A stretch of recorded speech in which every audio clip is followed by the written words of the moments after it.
Are you having difficulty speaking? Can you move your head? Hey everyone, it's Tom here, and joining me today is Rich. Hello there.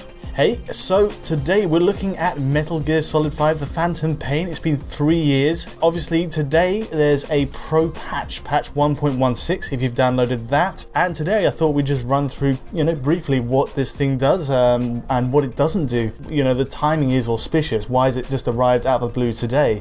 Yeah, I mean, it's quite interesting to see that it's just sort of come out of nowhere. There was a tweet yesterday and then the patch dropped, I think early this morning. Yeah, that's right. We were on top of it and, it's quite funny. I just said straight out of the box, I bet you it's just a no-frills 1440p upgrade, and we'll come on to that shortly. Yeah, but in terms of the timing of it, obviously Xbox One X is just around the corner, and Metal Gear Survive support for the X has been confirmed. So I reckon that they've just rolled out, a pro upgrade in preparation of that, to kind of signify the work that's being done on both of the 4K consoles. Yeah, the rising tide floats all boats. So yes, what we're getting here, let's go with the resolution upgrade. It is 2560 by 1440. Right, so my Insta prediction this morning turned out to be eerily accurate. Yeah, 1440p, no frills. If you look at this shot compared to PS4, basically there's no sort of level of detail upgrades or anything in the way of texture or effects. There's a slight difference. There's that dust cloud on the left, but I think we can kind of put that down to some randomization of effects. It is the same game underneath the 1440p window compared to 1080p on PS4, I believe. This is a kind of par for course thing we've seen on many pro games, a kind of bare minimum effort, if you like, just to show a sign of support for the console. Yeah, I mean, 77% resolution increase over base, not too bad, but at the same time, this wasn't how the console was marketed to us. It was marketed as a machine for your 4K display, and I think at this point both Microsoft and Sony should consider a 1440p output on the dashboard.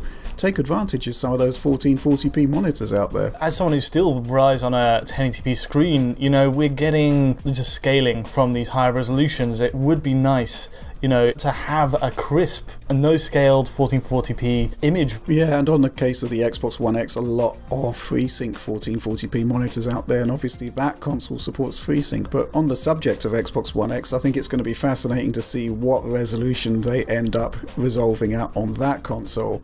Bearing in mind the bare bones nature of this upgrade, if somebody is just doing a bare bones upgrade on the Xbox One X, what is that resolution we're going to get? And it is, I think, going to be a fascinating one because so many pro titles are running at 1440p, and it does seem to be the kind of natural upgrade in terms of resolution if there's not a huge amount of effort going in. If we pit this against the PC version, we can see exactly what we missed out on. Supposing Konami did go and tweak a few settings.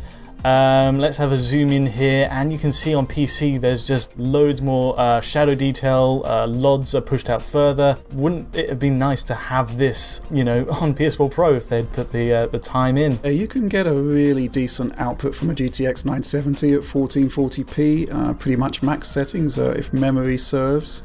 So yeah, it would have been nice to have some of this extra bling available to console users. Maybe we'll get it on the Xbox One X. I just think more likely we're just going to get a higher resolution. So the last thing they mentioned in the tweet, and I think to an extent in the patch notes, is enhanced performance. Last test I'm going to run here is one of the cutscenes that actually drag performance down. Now I understand there may be areas in gameplay later on which push performance down on the base PS4, but this is an easy early example to use. Is that close-up shot of this character where the performance just kind of hard locks to 30 at double buffer VSync, which is not really kicking in on PS4 Pros. So you're seeing a pretty wide disparity in frame rate readings here. It's just one extreme to the other, and 60 versus 30, a very satisfying result.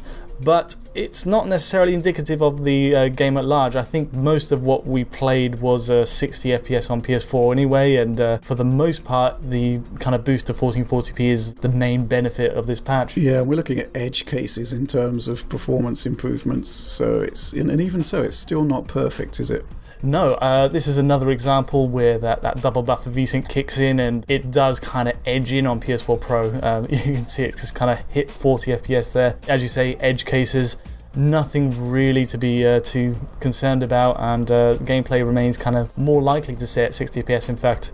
Okay then, well, so this was kind of a quick look at the Metal Gear Solid 5 PS4 Pro patch. Hardly revelatory, I'd say, and it was kind of bizarre that I had just plucked out exactly what it would do before we even saw it. You cynic, you. Well, you know, if we go back to that original piece I did where I built a PC to the clock speed specs and the hardware specs of the Pro GPU, 1440p just kept coming up as the kind of ideal resolution for that particular piece of hardware, and the amount of 1440p games we're seeing on Pro, it's kind of backing that up. And obviously these guys at Konami haven't pursued any kind of checkerboard solution here or temporal upscaling or anything like that. It is kind of, you know, as I said, bare bones upgrade really.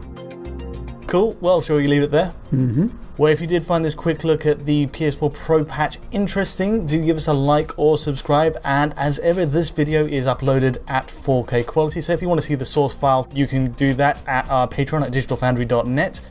But until next time, thanks Rich. Thank you. And until next time, thanks for watching.